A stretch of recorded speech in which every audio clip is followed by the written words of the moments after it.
जय हिंद। आपका स्वागत है आपके अपने YouTube channel Om Sai classes में। आज बसंत पंचमी है। ओम साईं क्लासेज की ओर से आपको और आपके पूरे परिवार को बसंत पंचमी की ढेर सारी शुभकामनाएं। माता रानी का आशीर्वाद इसी तरीके से बना रहे, आप पे सदैव बना रहे। माँ सरस्वती हमेशा आपको यह सद्बुद्धि दे कि आप बेहतर परफॉर्मेंस करें, अच्छा से पढ़ें, ऐसा आपको माँ का आशीर्वाद आपको प्राप्त हो। मैं तो यही चाहूँगा कि आप भी ईश्वर से कुछ मांगे नहीं। ऐसा नहीं कि मुझे मैट्रिक पास करा दें, इंटर पास करा दें, मुझे नौकरी लगा दें, नहीं मांगना ऐसा। ऐसे मांगने से मिलता नहीं है। आप ईश्वर से ये प्रार्थना कीजिए, ये प्रभु हमें ऐसा आशीर्वाद दीजिए कि मैं उस मुकाम को हासिल करने के लिए हर एक प्रयास करूं, कोई भी कसर ना छोड़ूं। ऐसा मुझे आशीर्वाद दें और ऐसी मुझे शक्ति ताकत दें ताकि मैं उस लक्ष्य को मैं खुद से प्राप्त कर सकूं, है ना।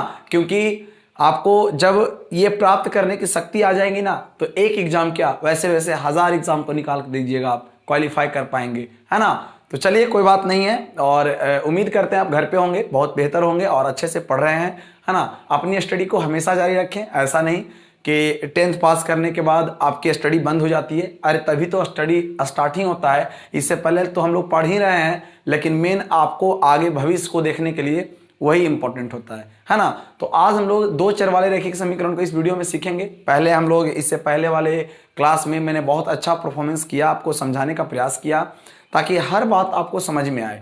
क्योंकि देखिए, क्वेश्चन सोल्व करने से ज़्यादा बेहतर हमें लगता है कि अगर उसका कंटेंट अगर आपको मैं दे दूं, जानकारियां दे दूं, तो हमें लगता है कि वैसे अगर सवाल उसी पर आधारित प्रश्न अगर आ जाए एग्जाम में तो आप बिल्कुल बना पाएंगे। तो वही आज मैंने सबसे ज़्यादा इंपॉर्टेंट लिया, और वो आप देख रहे होंगे आप बोर्ड पे लिखा हुआ, भाषा से संबंधित प्रश्न में संख्या के अंकों को पलटने पर आधारित प्रश्न, है ना। बहुत इंपॉर्टेंट, अरे लिख दिया गया है 2022 के लिए, है ना। एक क्वेश्चन है जो 2022 में टपकने वाला है 17 तारीख को, तो इस बात को ध्यान रखेंगे। और बहुत ही इंपॉर्टेंट क्वेश्चन है, जरा इसीलिए इसे ध्यान में रखिएगा। खैर बिहार बोर्ड तो बात ही अलग है, क्वेश्चन सेट करने वाला का पता नहीं दिमाग क्या होता है। कभी कभी 2 नंबर वाले क्वेश्चन भी 5 नंबर में और 5 नंबर वाले क्वेश्चन भी 2 नंबर में, यहाँ तक कि ऑब्जेक्टिव में भी क्वेश्चन दे देता है। खैर उसकी बात हम नहीं करेंगे, आपको सीखने से मतलब है, और ये 5 अंक के आएंगे, ये बात आप विश्वास करेंगे। तो भाषा से संबंधित प्रश्न में सबसे इंपॉर्टेंट है संख्या के अंकों को पलटने पर आधारित प्रश्न। इंपॉर्टेंट इसलिए इसे कहा गया है क्योंकि यह लगभग एग्जाम में आपको मिल जाएंगे और सबसे आसान होता है, बहुत ही आसान है। बस इसका 4 लाइन का कॉन्सेप्ट है, जरा ये मेरे साथ सीखिएगा। मैंने कहा कि 2 अंकों की संख्या अगर कोई है ना, संख्या के अंकों को पलटने पर आधारित प्रश्न, ये 2 अंकों की संख्या पर आधारित होता है ना। जब उच्च क्लास में आप जाइएगा तो 3 अंकों वाले भी आपको सीखने पड़ेंगे, लेकिन अभी आपको केवल 2 अंकों को पलटने पर सीखना है ना। ध्यान दीजिएगा, मैंने कहा कि मेरे पास x और y 2 अंक वाली संख्या है, ओके।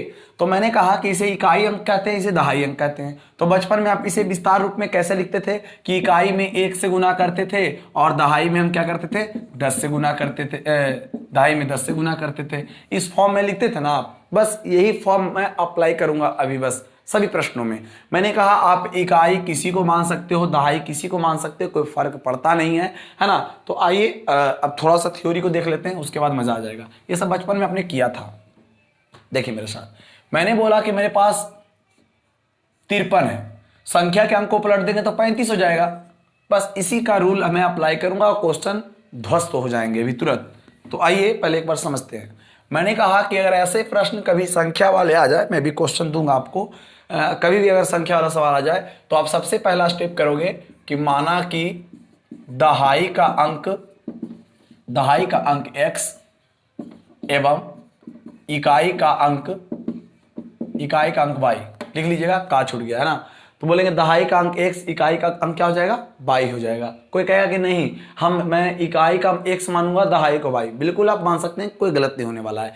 तो बताइए, जब दहाई और इकाई मालूम हो गया, इसलिए हम तो कह सकते हैं संख्या हमारा क्या होगा, तो हम कह सकते हैं संख्या हमारा हो जाएगा। आपको अभी बताया मैंने कि इकाई को 1 से गुना करते हैं जबकि दहाई को 10 से, है ना। इसलिए इसे हम लोग 10x + y लिखते हैं। इस बात को हमेशा याद रखिएगा, इसीलिए बोलने में थोड़ा अच्छा लगता है ना, इसीलिए दहाई में x माने हैं। अब 10y + x लिखेंगे तो बेहतर नहीं लगता अच्छा, तो इसलिए 10x + y लिखे। तो याद रखना, संख्या को हम लोग बोलते हैं मूल संख्या, दत्त संख्या या वांछित संख्या। फिर से सुनिएगा ध्यान से, मूल संख्या, दत्त संख्या, वांछित संख्या, इसे बोला जाता है, इस बात को ध्यान रखिएगा। संख्या को ही बोला जाता है मूल संख्या, दत्त संख्या और वांछित संख्या। अब कहता है ना कि संख्या के अंकों को पलटने पर, संख्या के अंकों को पलटने बोले उलटने बोले एक ही बात है ना, पलटने से बनी नई संख्या। तो जरा ध्यान दीजिएगा, क्या है बनी नई संख्या को समझने ध्यान से बताइए। सिर्फ अंक बदला है। क्या कह रहा है क्वेश्चन कि पहले x y था, अब y प्लस x लिखेंगे, सॉरी y x लिखेंगे, यही ना अंक पलटेंगे। तो बताइए, तो अंक पलट गया, इसका मतलब कि जो इकाई के जगह पर था वो दहाई के जगह पर आ गया। तो y में अब 10 से ना गुना होगा, तो यहां पर हो जाएगा 10y प्लस x। लेकिन लोग क्या समझ जाते हैं ना कि सीधे उलट दो, तो y प्लस 10x लिख दो। ये बिल्कुल गलत है ना। अंक को पलटा गया है ना, उसके पोजीशन को छोड़ा गया, सिर्फ उसके स्थान परिवर्तन किए गए हैं ना। दहाई में जाएगा तो 10 से गुना होना ही होना है, इस बात को एकदम निश्चित रूप से आप याद कर लीजिए। कभी भी क्वेश्चन आ जाए छोटे, कभी भी सवाल आपको मिल जाए एग्जाम में, तो आपको सबसे पहला स्टेप, कैसा भी क्वेश्चन हो, यह 4 लाइन लिखेंगे आप। पहला स्टेप में क्या लिखेंगे? दहाई का अंक x, इकाई का अंक y, संख्या इतना, संख्या के अंकों को पलटने पर इतना हो जाएगा।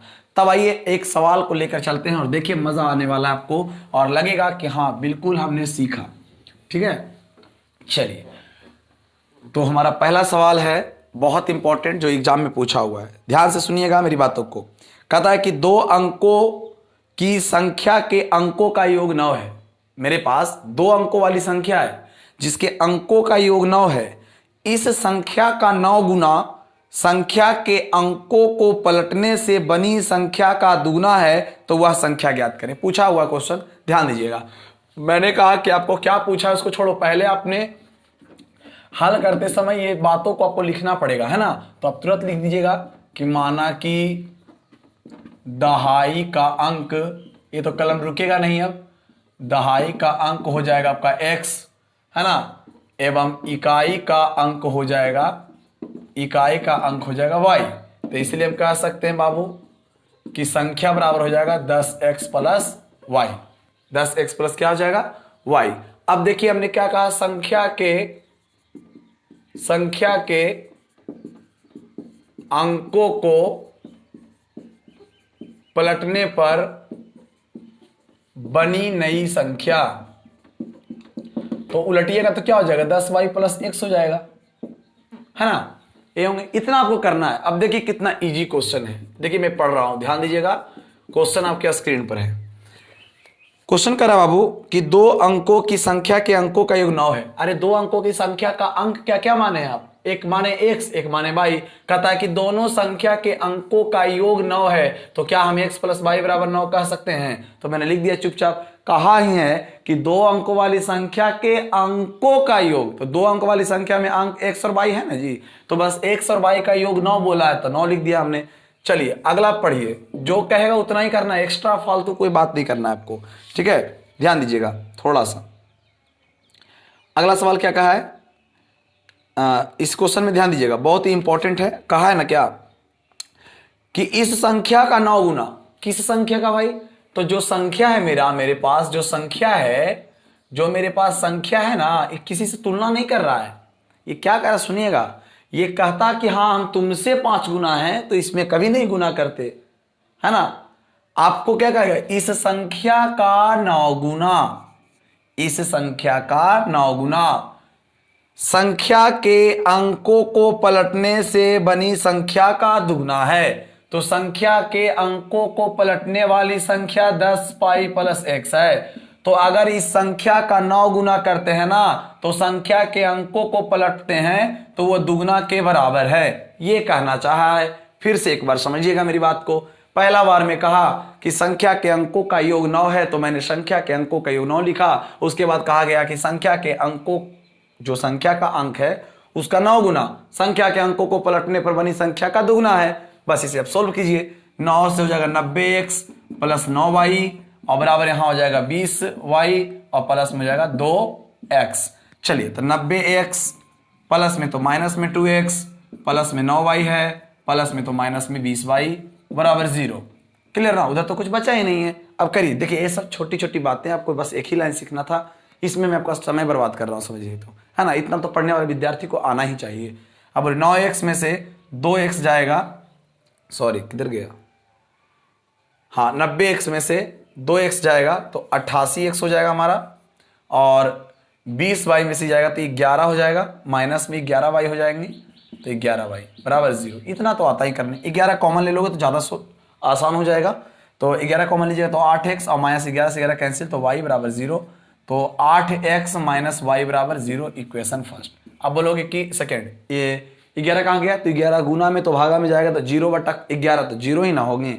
तो इक्वेशन फर्स्ट और सेकेंड हमें प्राप्त हो गया, और जैसे ही इक्वेशन फर्स्ट और सेकेंड प्राप्त होता है तो उम्मीद करता हूं कि आप समीकरण 1 तथा 2 को हल कर पाएंगे। चलिए, एक हमारा है x प्लस वाई बराबर 9 और ये है x 8x माइनस वाई बराबर 0। ये कट जाएगा, ये हो जाएगा 9x बराबर 9, 9 से 9 कैंसिल, x का मान 1। तो लिखेंगे छोटे x का मान समीकरण 1 में देने पर चलिए 1 में दीजिए तो x प्लस वाई बराबर 9, x का मान 1 तो y का मान हमारे ख्याल से देखिए 8 होगा। आप इतना तो कर ही सकते हैं, प्लस में तो माइनस में 1 तो 8 हो जाएगा। तो ना ही हमसे x का मान पूछा है ना ही y का मान पूछा है, हमसे पूछा तो वह संख्या क्या है जो बताइए। तो लिखेंगे अतः संख्या को हमने माना है 10x प्लस वाई, तो 10 गुना x के मान 1, y का मान 8, तो हो जाएगा कितना हमारा, हो जाएगा 10 और 8 18। अब चलिए जरा चेक करके देखते हैं कि बना हुआ सही है या गलत है। 18 राइट आंसर है हमारा, लेकिन चेक करके देखते हैं। कहा है कि पहला बार में कहा था अंकों का योग 9 है, तो चेक करिए अंकों का योग 9 है, तो हाँ बिल्कुल है। तो कहा क्या ना कि दो, सुनिए ध्यान से, कहा है कि कोई संख्या है उस संख्या के अंकों का पलटते हैं। चलिए अंकों को पलट दिया हमने, ठीक है। तो कहता है इस संख्या का 9 गुना और उस संख्या के दुगने के बराबर है, ठीक ना। और 98 बर 60 से 162 और 81 दूना 162, ठीक तो है, यानी दोनों आपस में बराबर है। इसका मतलब मेरा बना हुआ बिल्कुल सही है। चलिए, तो ये सब आप खुद से चेक कर सकते हैं। और मैं बताता हूँ बहुत सारे विद्यार्थी क्या करते हैं ना, पुर्जा कोशिश करते हैं कि चलो काट उठ लेते हैं, कागज वगज करते हैं, चोरी कर लेंगे। अरे मैथ की क्या चोरी कर लोगे, मैथ के प्रैक्टिस कर लोगे काम आ जाएंगे, कॉन्सेप्ट सीख लोगे काम आ जाएगा, क्योंकि अंक चेंज हो जाएगा तो रह जाओगे ऐसे ही। फिर तो वही वाला बात है कि आपको पता होगा जब हम लोग एग्जाम देते थे ना, तो कुछ लड़के पुर्जा लेके चले जाते थे और क्या करते थे, नल्ला हाथ से घसका करके आगे दे देते थे, ताकि वो निश्चिंत हो गया कि मेरे पास कोई पुर्जा नहीं है। गार्डिंग करने वाला, चेकिंग करने वाला आएगा और देखेगा कि तुम्हारे नीचे क्या गिरा हुआ है ना, तो पुर्जा गिरा हुआ है तो पकड़ा जाओगे, एक्सपेल्ड हो जाओगे। और जहां अभी देख रहे होगे वायरल चल रहा है डायलॉग, है ना, पुष्पा झुकेगा नहीं साला, सुन रहे हो ना, नहीं झुकेगा तो एक्सपेल्ड हो जाएगा साला। पहले अगर ऐसा चीट पुर्जा गिरा रहे तो पुष्पा वाला डायलॉग एकदम बंद करना है कि साला पुष्पा है तो झुकेगा नहीं, ऐसा हम डायलॉग बंद होना चाहिए वहां पे। और पहले देखना है कि इर्द गिर्द में अगर आपके नीचे कहीं गिरा हुआ है चिट पुर्जा तो पहले फटाक से बिक देंगे, नहीं तो पुष्पा के चक्कर में ना तुम खुद एक्सपेल्ड हो जाओगे, समझे। हाँ जी, बिल्कुल इस पर ध्यान देना है ना।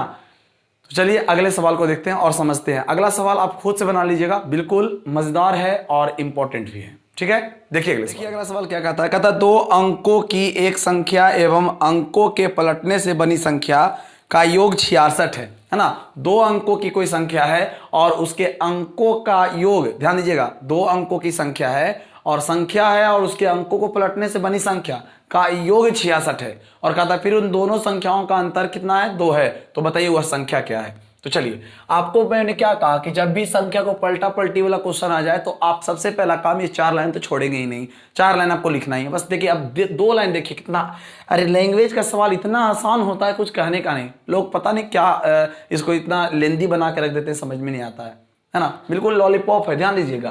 प्रश्न से क्या कहा गया है समझिए, 2 अंकों की संख्या। तो चलिए भाई 2 अंकों की संख्या आपने पढ़ा है, नहीं पढ़ते तब दिक्कत होता, पढ़े हैं जी। फिर कहता 2 अंकों की संख्या और 2 अंकों की संख्या के अंकों को पलटने से बनी संख्या। तो पलटेंगे तो 10y प्लस x, यही ना है। कहता दोनों को जब जोड़ते हैं तो 66 होता है, यही तो कहा है। देखिए उस समय अंक के बारे में कहा था, इस समय संख्या को उलट करके और संख्या जो पहले से मेरा मूल संख्या था उस दोनों को जोड़ करके कहता है 66 है। तो मैंने लिख दिया 66 है। तो 10x और 1x तो 11x, 1x किधर गए भाई, हाँ 11 वाई बराबर यहाँ हो जाएगा 66। आप 11 कॉमन लोगे तो x प्लस वाई बराबर हो जाएगा 66। तो x प्लस वाई बराबर हो जाएगा हमारा 6। कैसे कट जाएगा 6 बार में, इसको बोल देंगे इक्वेशन फर्स्ट। उम्मीद करता हूं कि इतना तक तो किसी लड़के को दिक्कत हो ही नहीं सकता है कि नहीं। अगला देखिए मैं पढ़ता हूं, कहा दो संख्याओं का अंतर 2 है। बताइए अभी क्या बोला, इतना आसान। समझिए, दो संख्या कहता है ना क्या, यदि संख्या के अंकों का अंतर 2 है तो बोलो संख्या का अंक तो x और y ही ना होता है। तो आपको यहाँ पे कंडीशन समझना है बाबू कि x बड़ा मानेंगे y छोटा, तभी ना आप कह दोगे कि x माइनस वाई बराबर 2।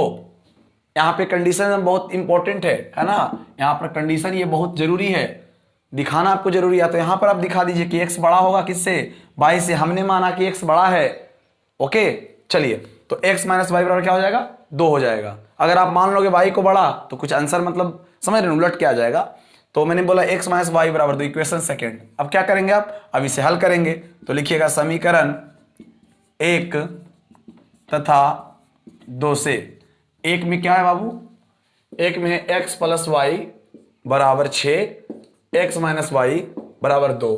चलिए गया 2x बराबर 8 4 बार में, तो x बराबर 4। तो x का मान समीकरण 1 में देने पर तो x प्लस वाई बराबर 6, x का मान 4, तो y का मान आ जाएगा हमारा 2। और x का मान निकल गया और y का मान निकल गया, तो उम्मीद करता हूं कि संख्या भी हम निकाल पाएंगे। तो लिखिएगा आप संख्या 10x प्लस वाई, तो 10 गुना x का मान 4 प्लस y का मान 2, तो 40 2 42। ठीक है, अब जरा चेक करके देखते क्या सही है बना हुआ कि नहीं है ना। कहा है संख्या और उसको उलटिए और जोड़िए, 66 होना चाहिए। हो रहा है, बिल्कुल सही है। अंकों का अंतर देखिए तो 2 है, तो बिल्कुल अंकों का अंतर 2 है। 4 में से 2 जाएगा तो 2 हो जाएगा आपका। तो बिल्कुल इस प्रकार के क्वेश्चन आप बना लेंगे। तो संख्या के अंकों को पलटने वाला अगर सवाल आ जाए तो मैं पूरा विश्वास कर लिया हूं कि अब आपसे नहीं छूटेंगे संख्या वाले सवाल। ओके, और जो मैंने दोनों बताया ना, ये दोनों एग्जाम में पूछा हुआ है।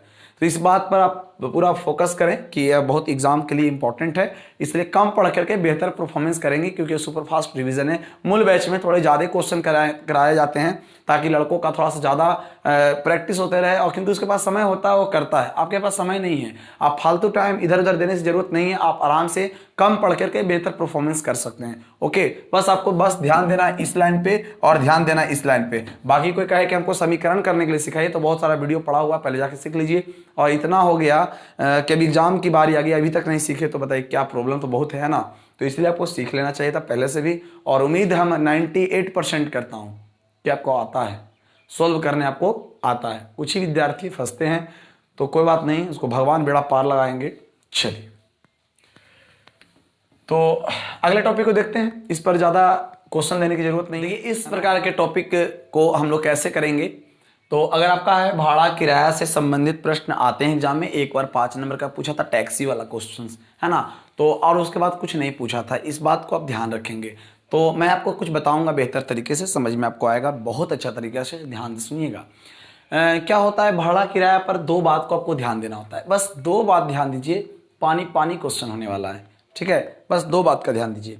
कभी भी किराया संबंधित प्रश्न आ जाए तो किराया 2 प्रकार से दिए जाते हैं यहाँ पर, इसके लिए प्रश्न के लिए, है ना। एक को कहते हैं नियत किराया, है ना, एक को कहते हैं नियत किराया, एक को कहते हैं अतिरिक्त किराया। ध्यान सुनना है, एक को कहते हैं नियत किराया और एक को कहते हैं अतिरिक्त किराया।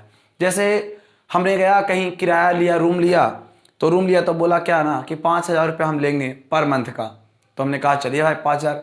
फिर उसने अंदर गया, मैं रूम जब सेट कर लिया, तब उसने कहा क्या कि बिजली बिल अलग से, पानी का पैसा अलग से, है ना, और भी अगर ज़्यादा लोग आ जाएंगे तो उनकी खपत बढ़ जाएगी तो उसका फिर एक्स्ट्रा चार्ज जोड़ेंगे, ऐसा उन्होंने कहा।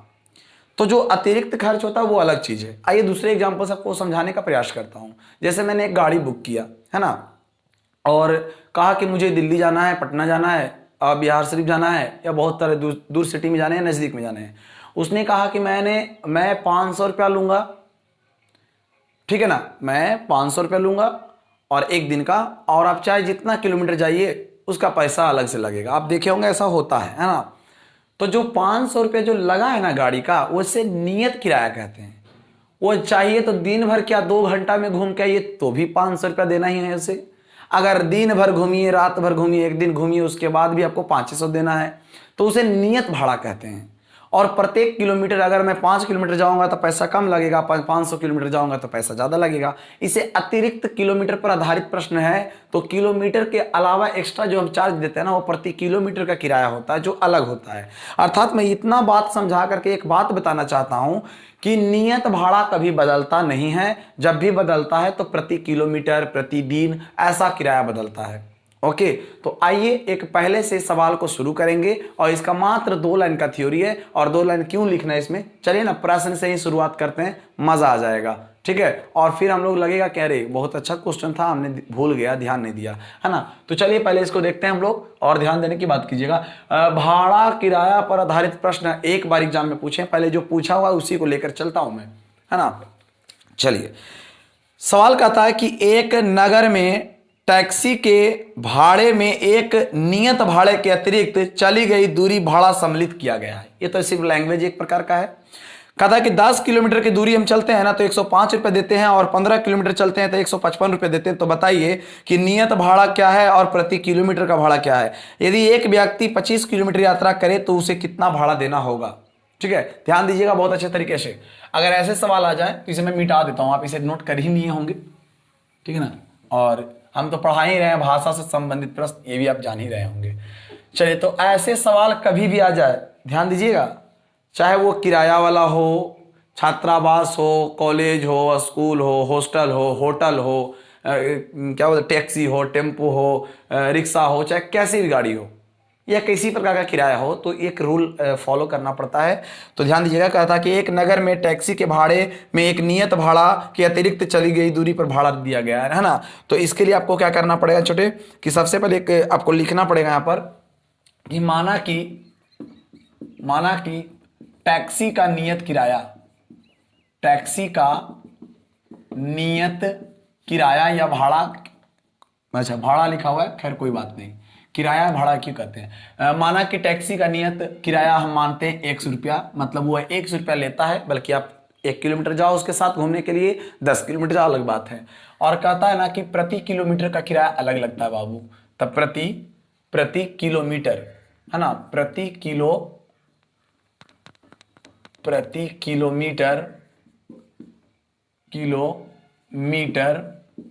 का किराया 22 रुपया, किराया 22 रुपया, इतना ही आपको मानना पड़ेगा हर बार, चाहे आपको कैसा भी हो, इतना आपको मानना पड़ेगा। अगर छात्रावास होगा तो छात्रावास हो जाएगा, कॉलेज होगा कॉलेज हो जाएगा, होटल होगा होटल हो जाएगा। आपको मैं सॉल्यूशन नहीं सिखा रहा हूं, कॉन्सेप्ट सिखा रहा हूं, ध्यान दीजिएगा। फिर क्वेश्चन जहां से जो बोले उस पर ध्यान दीजिए और अमल कीजिए। हाँ, कहता क्वेश्चन कि 10 किलोमीटर दूरी के लिए 105 रुपया भाड़ा है। 10 किलोमीटर दूरी के लिए 105 रुपया भाड़ा है। तो 10 किलोमीटर दूरी के लिए 105 रुपया भाड़ा है। जरा ध्यान दीजिएगा, मैंने क्या कहा आपको कि नियत भाड़ा कभी बदलता नहीं है। मैं टेम्पू पर गया, टैक्सी पर गया, कार पे गया, बैठा और कहा कि चलिए बिहार शरीफ चलना है, और उसको मैं बुक किया 500 रुपये में, और हम सोसराय होल्ड से बगल वाले इलाके से लौट गया, तो क्या वो छोड़ देगा पैसा? वो नियत भाड़ा आपको लगेगा ही लगेगा, है ना। आपको नियत किराया देना ही देना है। आपको क्या नहीं देना है, तो एक्स्ट्रा जो आप किलोमीटर जो चलने वाले थे ना, वो उसकी बचत हो गई। तो वही कहता है कि नियत भाड़ा 100 रुपया तो आपको लगा ही लगा। उसके बाद ध्यान दीजिएगा आपको कि 1 किलोमीटर चलने के लिए आपको 22 रुपया देना पड़ता है, लेकिन इसने 10 किलोमीटर चला है तो 10 बाई देगा। अरे 1 किलोमीटर चलता है तो 22 रुपया, तो 10 किलोमीटर चलेगा तो 10 बाई होगा। और नियत भाड़ा और 10, क्वेश्चन में कहा गया था कि नियत भाड़ा और प्रति किलोमीटर का भाड़ा सम्मिलित है, मतलब दोनों मिला करके 105 रुपया हम उसको देते हैं। और यही तो होता है इक्वेशन फर्स्ट। बताइए कितना इजी है। 1 किलोमीटर चलते हैं बाबू तो 22 रुपया, तो 10 किलोमीटर चलेंगे तो 10 बाई हो जाएगा हमारा। फिर पुनः कहा है कि 15 किलोमीटर दूरी के लिए 155 रुपया किराया देते हैं। शायद देखता हूं, 155 ₹155 है। हाँ, 155 रुपया किराया है, भाड़ा है। अब सुनिए, 100 रुपया तो उसको लगेगा ही लगेगा, एकदम फिक्स एक रेट है। 1 किलोमीटर चलते हैं तो 22 रुपया लगता है, तो 15 किलोमीटर चलेंगे तो 15 22 लगेगा। और दोनों भाड़ा सम्मिलित है, अर्थात ये बोल रहा है कि दोनों भाड़ा मिला के हम उसको 155 रुपया देते हैं। तो ये हमारा इक्वेशन सेकेंड हो गया। पहले आप इसे चुपचाप आसानी से हल करिए, इतना ही होता है भाड़ा किराया संबंधित प्रश्न।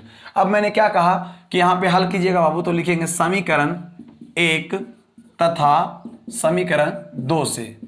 1 और 2 चलिए, तो मेरा लिखा हुआ है x + 10y = 105 और यहां लिखा हुआ है x + 15y = 155।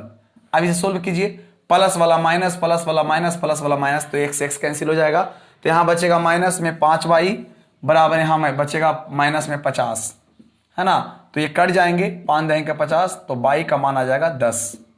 y का मान आ जाएगा 10। चलिए, y का मान 10 आया। अब आप x का मान निकाल लें, तो y का मान समीकरण 1 में देने पर, 1 में दीजिए चाहे 2 में दीजिए, कोई फर्क नहीं पड़ता है। 1 में देने पर 1 दीजिएगा तो x + 10y = 105।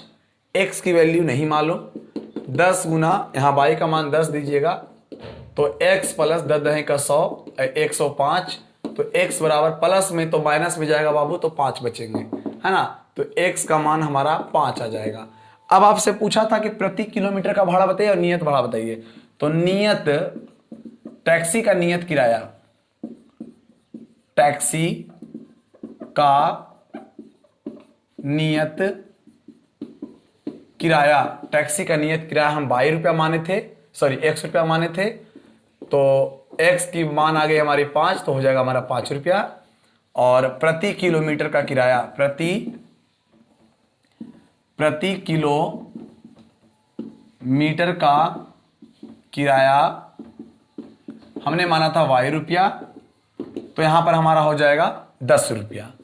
अब आप कहोगे ना, क्वेश्चन में ध्यान दीजिएगा, कहा गया कि बताइए अगर वह चलना चाहे कितना किलोमीटर, 25 किलोमीटर, तो कितना उसे किराया देना पड़ेगा। तो आप कहेंगे पागल है, 25 क्यों पूछा है, 10 किलोमीटर के लिए 105 रुपया लगता ही है और 15 किलोमीटर के लिए लगता है 155 रुपया। तो आपका आंसर हो गया 260 रुपया लगेंगे, है ना। जबकि आपका आंसर क्या हो जाएगा, गलत हो जाएगा। बोलिए क्यों, तक क्योंकि वह आदमी लगातार ना 55 किलोमीटर जाएगा, ये 2 बार होकर गया। इसका मतलब नियत भाड़ा देखिए तो 2 बार ना जुट गया है, इसमें भी नियत भाड़ा जुटा हुआ है, इसमें भी नियत भाड़ा जुटा हुआ है, यानी कि राइट नहीं, ये गलत है। तो यानी अब आपको आंसर देना एक और पूछा गया था कि 25 किलोमीटर के लिए किराया, तो देखिए क्या होगा, तो x तो मेरा लगेगा ही लगेगा, ये तो फिक्स है। 1 किलोमीटर चलते हैं तो 22 रुपया, तो 25 किलोमीटर चलेंगे तो 25 22 लगेगा। x का मान हो जाएगा हमारा 5 और 25 और गुने यहां हो जाएगा कितना 10, तो 5 और प्लस में 250, तो आपका आ जाएगा 255 हो जाएंगे, है ना। अभी हम 5 कुछ लिख रहे हैं, चलिए 255 हो जाएगा। अब बताइए यहां पर समझना है आपको ध्यान से कि 255 हो गया। अब बताइए अभी 260 हो रहा था, अभी 255 हो रहा है, तो 5 कम कैसे हो गया, तो क्योंकि 2 बार हमने ऐड किया था नियत भाड़ा, जबकि नियत भाड़ा एक ही बार ऐड होंगे, इसलिए ऐसा हुआ है। ओके, तो मुझे पूरा विश्वास हो गया कि अब आपको टैक्सी वाला क्वेश्चन आ जाए तो कभी नहीं छूटने वाले हैं। उम्मीद करते हैं आप बना पाइएगा। मैं आपको एक आध क्वेश्चन दे दूंगा, तो आप इसी पर एक बार प्रैक्टिस कर लोगे तो ज़्यादा बेहतर हो जाएगा, है ना। तो चलिए इसी पर एक और सवाल लेते हैं, लेकिन वो टैक्सी नहीं होगा, है ना, वो हॉस्टल होंगे, छात्रावास होगा। Very important question.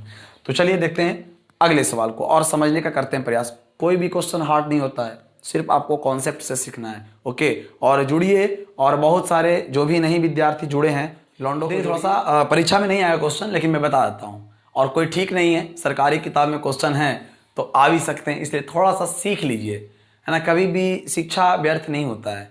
ओके, सीखिएगा।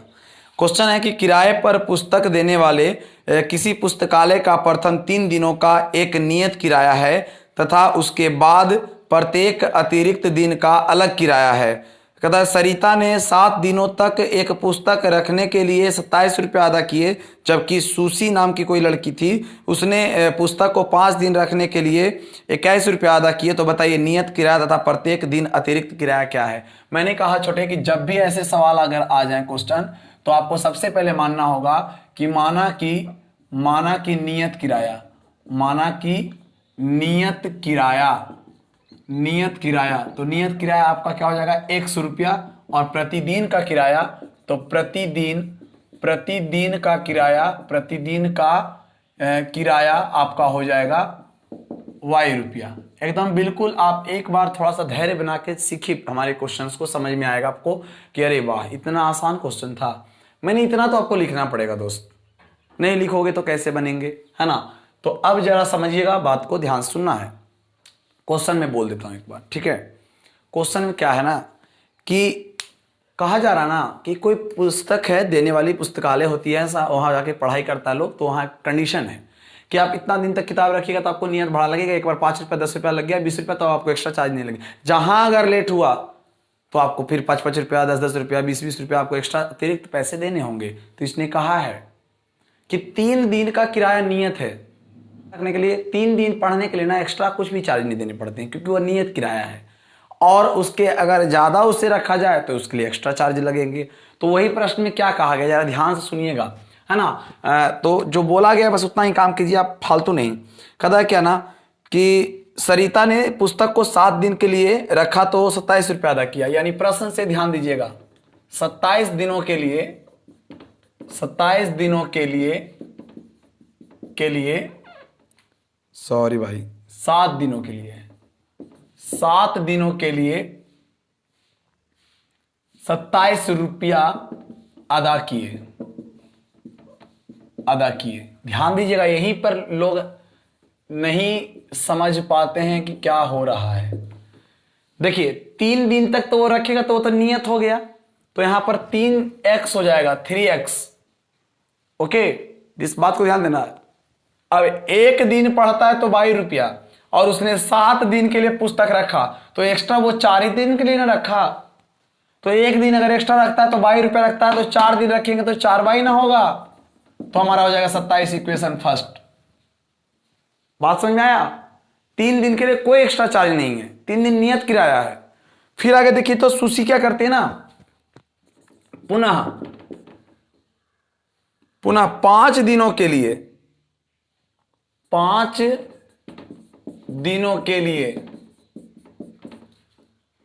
21 रुपया अदा किया। ये सरिता की, ये सुशी की, तो लिख लीजिएगा बढ़िया से, ठीक है। अब बताइए तो पहले तो 3 दिन में तो ये कोई पैसा एक्स्ट्रा नहीं देगा। 5 दिन में इसने 3 दिन तो नियत हो गया, तो एक्स्ट्रा इसने 2 ही दिन ना रखा होगा। 1 दिन का एक्स्ट्रा 22 रुपया, तो 2 दिन का एक्स्ट्रा 2 हो जाएगा, बराबर कितना हो जाएंगे 21 हो जाएगा। इक्वेशन सेकेंड हो जाएगा। अब मैं नहीं बताऊंगा, अब आप इसे खुद से सोल्व कीजिएगा, ठीक है। अब खुद सोल्व कीजिएगा तो आपको पता चल जाएगा x और y का मान निकलेगा। x का जो वैल्यू आएगी वो हमारा नियत हो जाएगा, और जो y का वैल्यू आएगा वो हमारा हो जाएगा प्रतिदिन का, ठीक है। आप इस प्रकार से बना पाएंगे। बताइए इतना इजी क्वेश्चन है, और बाकी आप सोचते हैं कि ऐसे क्वेश्चन बन ही नहीं सकते हैं। अरे इतना आसान क्वेश्चन है, कुछ कहने का ही नहीं। बस माइंड में इतना रखना है कि नियत भाड़ा कितने दिन के लिए रखा गया है, और अतिरिक्त जो एक्स्ट्रा हम लिए हैं उसका चार्ज अलग लगता है। बस दोनों को जोड़ देंगे तब मुझे उतना अदा करना पड़ेगा। क्लियर ना। एग्जाम में आते नहीं है, आते भी नहीं, मतलब कॉन्सेप्ट के लिए मैंने आपको बताया, ठीक है। तो नेक्स्ट वीडियो में हम लोग सीखेंगे कुछ अलग, जिसमें हम लोग पढ़े चाल, दूरी, समय, 5 नंबर के पूछते हैं उससे भी। उसके बाद हम लोग इसमें खत्म करके आज ही मैं वीडियो 2-3 वीडियो अपलोड कर दूंगा, क्योंकि आज पूरे क्लास बंद है, तो ज़्यादा वीडियो बना पाएंगे आपके लिए और बेहतर तरीके से आप पढ़ पाएंगे। तो चलिए आज के लिए बस इतना ही, मिलते हैं नेक्स्ट वीडियो में। जय हिंद।